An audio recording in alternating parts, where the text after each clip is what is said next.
Olá, gente! Estamos aqui para continuar o capítulo 3 do livro do John Gottman e da Nan Silver, que é O que faz o amor durar. E no capítulo nós estamos falando a respeito do que leva o traidor a trair. Então, no capítulo anterior, nós falamos a respeito da comparação negativa, ou seja, quando a pessoa dentro da relação está olhando para o seu cônjuge, a sua cônjuge, e vendo esta pessoa como algo negativo. Aí começa a comparar esta pessoa com uma fantasia de uma outra pessoa, seja essa pessoa real, imaginária, enfim, que seria muito mais interessante do que ela, certo? Então é aqui que a gente começa com a ideia da comparação negativa. Agora, nós vamos dar uma continuidade. O que começa a acontecer quando a comparação negativa surge? Então, primeiro vem o segredo. O ataque força uma mudança quando o casal para de confiar um no outro, o que o leva a manter segredos. O silêncio pode ter início quando uma enxurrada de incidentes lamentáveis enfraquece o comprometimento dos dois. Os cônjuges ficam vulneráveis, principalmente quando há mudanças significativas na vida, como um filho novo, um trabalho ou um trauma imprevisto, morte de pai, doença de filho, problemas, enfim. Tais circunstâncias podem testar até mesmo os relacionamentos mais fortes, frisando em diferenças em contexto, temperamento e crenças. Tá? Nessas horas, quando um cônjuge pede ajuda e o outro fica ausente, a decepção e a solidão vão prevalecer se eles não conversarem sobre esses incidentes lamentáveis. Ok? Aí, como tudo neste livro, isso não é uma vez apenas. Quando isso começa a acontecer várias vezes. Ok? Muito bem. Contudo, ao não confiar em Marion, James a impede de ter a oportunidade de mostrar apoio e amor. Para usar a terminologia de Glass, que é um dos pesquisadores que ele traz no livro, a falta de um fechamento ergue uma parede entre os dois parceiros que substitui a janela de confiança, a janela aberta da confiança. O resultado é a distância emocional que faz com que o detentor do segredo se sinta só. O fato de a nossa cultura geralmente relacionar a infidelidade a uma simples falta de disciplina ou de caráter moral diante de uma tentação sexual não ajuda pessoas como James. Na verdade, as evidências das pesquisas sugerem que a grande maioria dos casos não são causados pelo desejo sexual. Atrações sexuais passageiras são a parte da biologia humana. Até mesmo um relacionamento longo mais harmônico não faz com que os membros fiquem cegos aos encantos dos outros. Mas se o relacionamento está satisfazendo as necessidades emocionais dos envolvidos, elas constroem uma cerca firme ao redor dos pensamentos desejosos. Ou seja, então, primeiro vem o segredo e o silêncio. Então a pessoa fica quieta, coloca aquilo dentro da cabeça dela como um segredo, ou seja, você me ferrou. E eu não vou esquecer disso, mas eu não vou falar, não vou comunicar. Então isso se torna um segredo meu e você não tem acesso a isso, certo? E este segredo é muito importante porque ele fica dentro da pessoa alimentando as fantasias dela com a possibilidade de ter algo melhor, a possibilidade de ter uma outra pessoa, a possibilidade de ter uma nova relação, tá? E fecham-se as portas para o outro, que foi o que ele falou aqui, né? Ergue-se uma parede entre os dois. A janela fica fechada. Paredes, ok? Depois, paredes e janelas se invertem.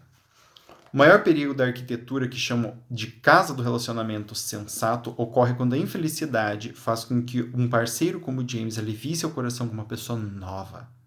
Ele faz com que a nova companheira entre na privacidade dos problemas em casa. Eles constroem uma parede ao redor do novo relacionamento para mantê-lo fora do alcance do primeiro cônjuge. Então, aí é quando alguém conhece alguém e começa a conversar com esse alguém sobre a relação ou sobre qualquer outra coisa. E esta nova conversa se torna privativa. Ou seja, tem um casal aqui e outro aqui. E este não sabe deste.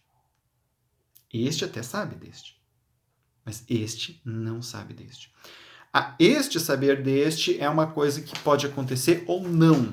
Agora, o primeiro não saber do segundo é o que geralmente acontece, tá? E aqui, até muitas vezes, são pessoas que você conhece, parceiros de trabalho, né? Mas o fato é que se estabelece uma nova relação. Essa relação pode ser física, ela pode ser uma relação virtual, tá? E ela pode iniciar apenas na cabeça do traidor. Então, muitas vezes a pessoa começa a fantasiar coisas e já faz uma parede em volta dessa nova relação. E aí, às vezes, a pessoa vai, né? Quando ela começa aí, a parede já está feita.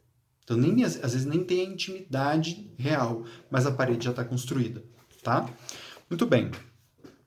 O trapaceiro destrói o outro relacionamento. É quase inevitável que assim que uma aliança é formada com outras pessoas que não sejam seus cônjuges, suas perspectivas em relação à união antiga mudem. Um botão é acionado. O exagero de sentimento negativo entra em ação e vocês reposicionam a história do relacionamento.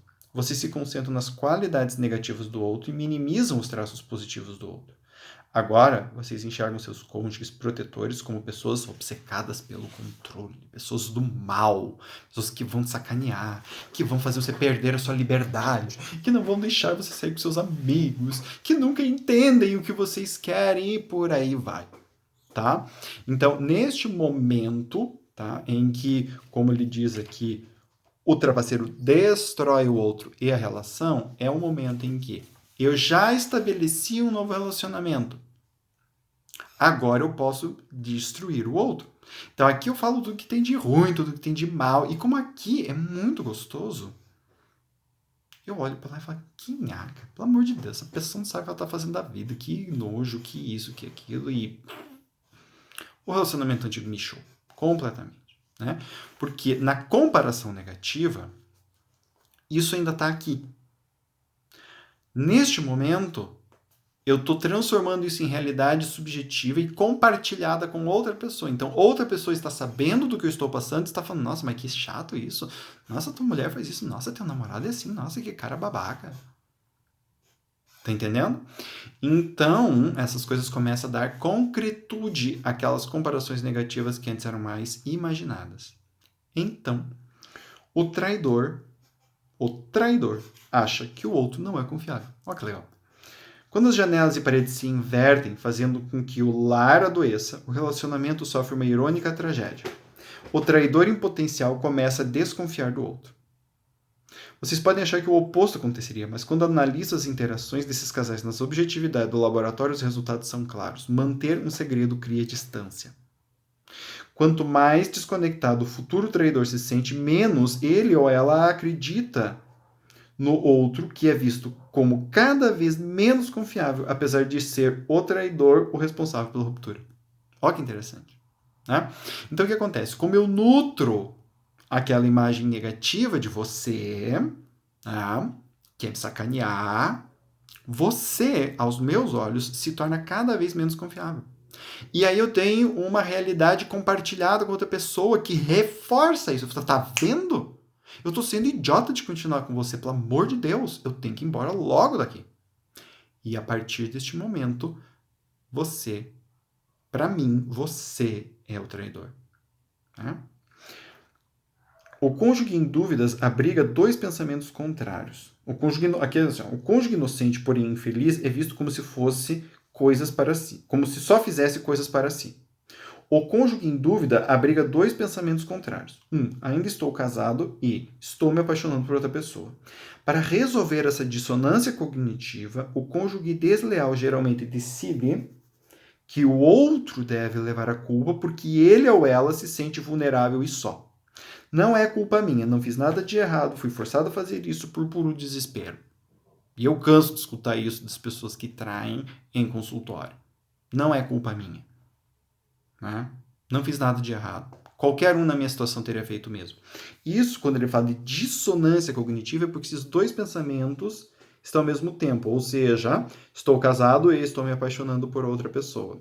Então a pessoa faz uma distorção cognitiva, que é o que? Este pensamento emocional. Eu estou me sentindo mal, então você é culpado. Eu faço uma projeção disso, a projeção da culpa em você, tá? Você é o culpado, porque eu estou me sentindo mal. Se eu estou me sentindo mal, é porque você está me fazendo algo de errado, tá? Se eu estivesse me sentindo bem, você estaria fazendo algo certo. Mas como eu estou me sentindo mal, você está fazendo algo de errado. E aí, tornou o caldo. O limite é transpassado. O traidor agora está preparado para uma relação sexual com uma nova companhia. A traidora está preparada para uma nova relação sexual com um novo companheiro. O número de caminhos para esta primeira traição física provavelmente é tão grande quanto o número de casos extraconjugais que existem. Tá? Então, de novo, primeiro, comparações negativas. Então, segredos. Tô vendo. Segredos. Paredes e janelas se invertem. Minha janela para o meu cônjuge fecha e eu faço uma parede aqui para uma nova relação, que a princípio está mais no verbal, mais na conversa. Comecei a criar intimidade aqui, destruo minha relação antiga. Nojo, odeio. Nojo, odeio. Eu vou para lá, tem aqui, vou para lá, tem aqui. Fiquei confuso. Dissonância cognitiva. Solução. Você é do mal. Você não é confiável. Não gosto de você. Você está me causando mal. E agora eu posso fazer o que eu quiser. Porque você está me causando mal, eu tenho direito de fazer o que eu quero.